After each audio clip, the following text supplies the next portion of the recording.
നമസ്കാരം, പ്രവാസി മലയാളിയിലേക്ക് ഏവർക്കും സ്വാഗതം. ദോഹ മോഡേൺ ഇന്ത്യൻ സ്കൂൾ അടച്ചുപൂട്ടാൻ ഒരുങ്ങുന്നു എന്ന വാർത്തയാണ് പ്രവാസി മലയാളിയിൽ നിന്ന് നിങ്ങളുമായി പങ്കുവയ്ക്കാൻ പോകുന്നത്. വാർത്തയിലേക്ക്.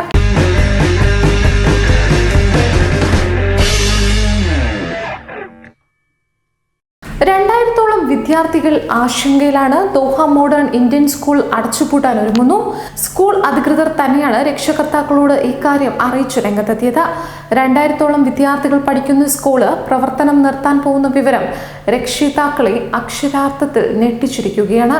വ്യക്തമായ കാരണങ്ങൾ നിരത്താതെയാണ് സ്കൂൾ അധികൃതർ ഈ ഒരു നടപടിക്ക് ഒരുങ്ങുന്നത്.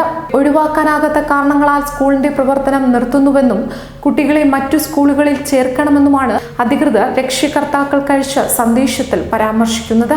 2005-ൽ പ്രവർത്തനം ആരംഭിച്ച സ്കൂളിൽ പ്ലേ സ്കൂൾ തൊട്ട് +1 വരെയുണ്ട്. അടുത്ത അധ്യയന വർഷം സ്കൂൾ വീണ്ടും തുറന്നില്ലെങ്കിൽ 2000 വിദ്യാർത്ഥികളുടെ പഠനം മുടങ്ങുമെന്ന ആശങ്കയിലാണ് ഓരോ രക്ഷിതാക്കളും. ജോലി നഷ്ടപ്പെടുമെന്ന പേടി അധ്യാപകർക്കുമുണ്ട്. സാമ്പത്തിക പ്രതിസന്ധി നേരിട്ടിട്ടുണ്ടെന്നും ഫീസ് വർദ്ധിപ്പിക്കാൻ വിദ്യാഭ്യാസ മന്ത്രാലയം അനുവദിച്ചാൽ സ്കൂൾ വീണ്ടും തുറക്കുമെന്നും അധികൃതർ പറഞ്ഞതായി രക്ഷകർത്താക്കൾ വ്യക്തമാക്കി. ദോഹ മോഡേൺ ഇന്ത്യൻ സ്കൂൾ അടച്ചുപൂട്ടിയാൽ കുട്ടികൾ ബുദ്ധിമുട്ടും എന്ന് തന്നെയാണ് വാസ്തവം.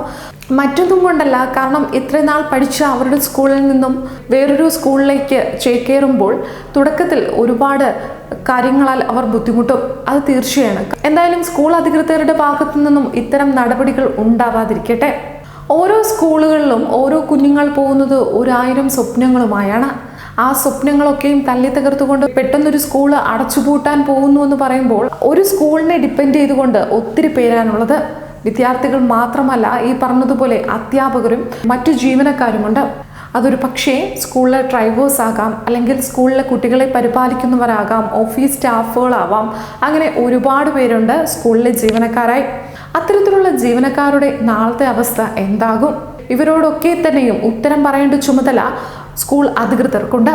ഒന്നും പറയാതെ ഇങ്ങനെ സ്കൂൾ അടച്ചു പൂട്ടാൻ ഒരുങ്ങുമ്പോൾ ഇവർ ആരോടാണ് മറുപടി പറയാതെ ഒളിക്കുന്നത്? എന്തായാലും മറ്റൊരു പ്രവാസി മലയാളി വാർത്തയുമായി വീണ്ടും കാണുന്നത് വരെ നന്ദി, നമസ്കാരം.